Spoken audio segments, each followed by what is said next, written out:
of fertile topsoil.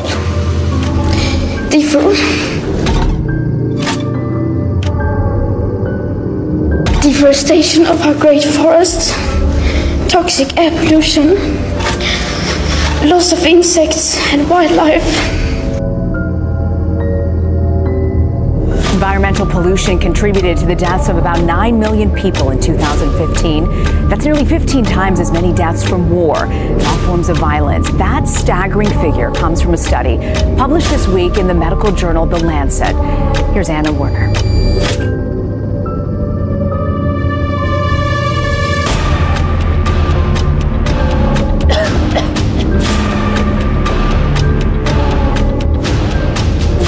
A major new report from The Lancet shows more needs to be done.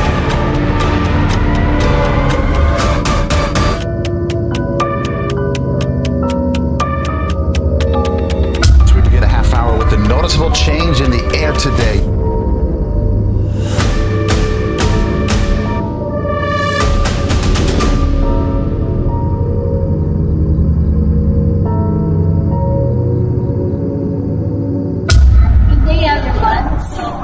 We're going to introduce someone regarding their environmental issues. So, ngayon may mga kasama tayo. Let me introduce you.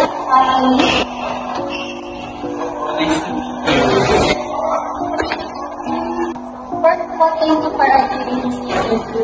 Ngayon lang katanungan lang kami regarding sa environmental issues. Nararanasan mo ako ng interview. Pwede mo lang. Let's start. So, first, ano yung environmental issues na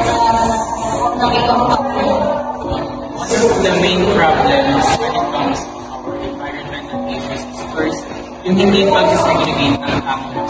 Like example na lang yung mga nabubulok, hindi nabubulok, and also kung ano pa yung mga recyclable materials na pwede kang marami din naman sa mga fellow communities na mahilig magtapon sa drainage. That's why nagpo-cause ka ng floods na kung saan kami naman yung nakikinabang at nakakaranas ng mga pinunta. Third, yung mahilig silang magsiga ng kahoy para lang daw matago yung mga lamok. Mahilig silang maniga-niga and magpausap ng mga their motorcycles, yung mga tampusin nila. And I know na nakakasama ito sa ozone layer which is nakakasya ng air pollution for us. That's why it's really bad for us na ma-experience yung mga ganun bagay. Para sa'yo, ano yung pwede mo mag-solution niya? For me, the best way to eradicate those problems first, turuan yung mga tao walang kaalam-alam or limited lang yung kanilang knowledge when it comes sa public segregating basura. And also, I think our barangay campaign should educate us, especially my fellow communities, na maging mindful pa, maging careful sa mga gagawin, be mindful the way na dapat inaalagaan namin yung environment namin sa simpleng pag-segregate ng basura, hindi pag-iyosin, and also yung mga mahilig magpakusok. And I think dapat na if ever na gagawin nilang honestly, possible na mag-meet na sila ng almost 500 to 100. Thank you for your time. Welcome.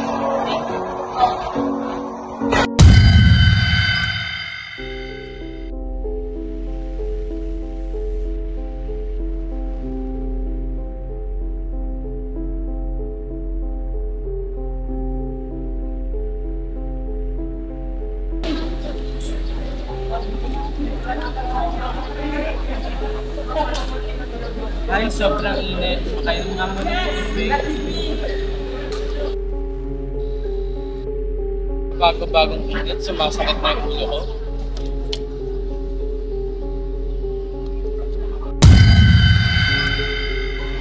Okay, notes na natin.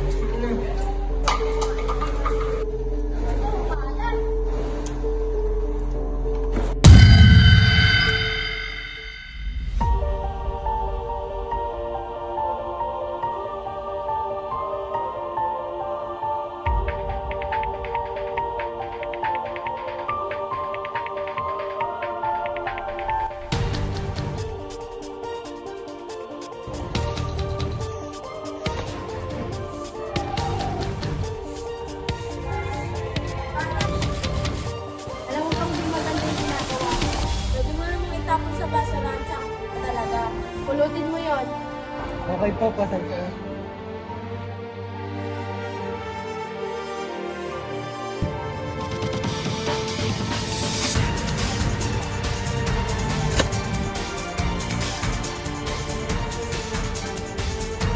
Sunod, wag mo na ulitin yun ha. Opo, pasensya.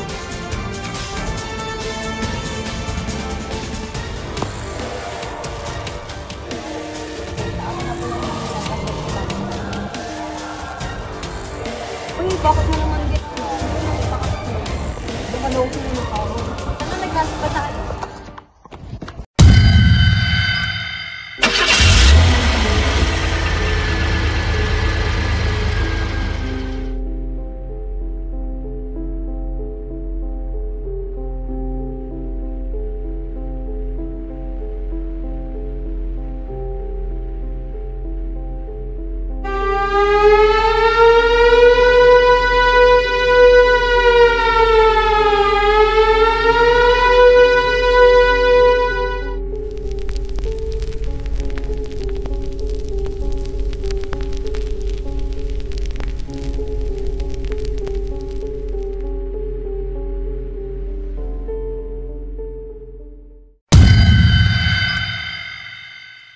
Maraming salamat sa mga nakiisa sa pagtitipon na ito.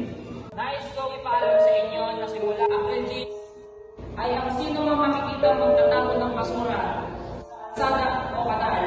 Sila, paninigalan niyo na higit sa 2 sa isang araw. At pagpapasok ng motor ay pagmumultahin ng 500 hanggang 1,000 piso.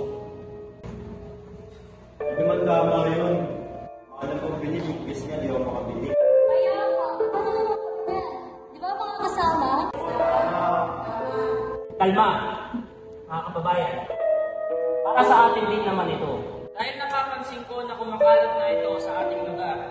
At nakikita ko din na nawawala na ng disiplina ang mga tao. Kung hindi namin ito gagawin, ay tayo din ang mapagbutihan sa amin. Dahil tayo mahakin, magkakaroon ng iba't ibang sakit. Katulad ng heart disease, lung cancer, at iba pang sakit sa respiratory. Tulad ng pagkasira ng tissue sa lalamunan. Lalo na ang yun sa limitang halaga ng puso. Dahil hindi ang malayo.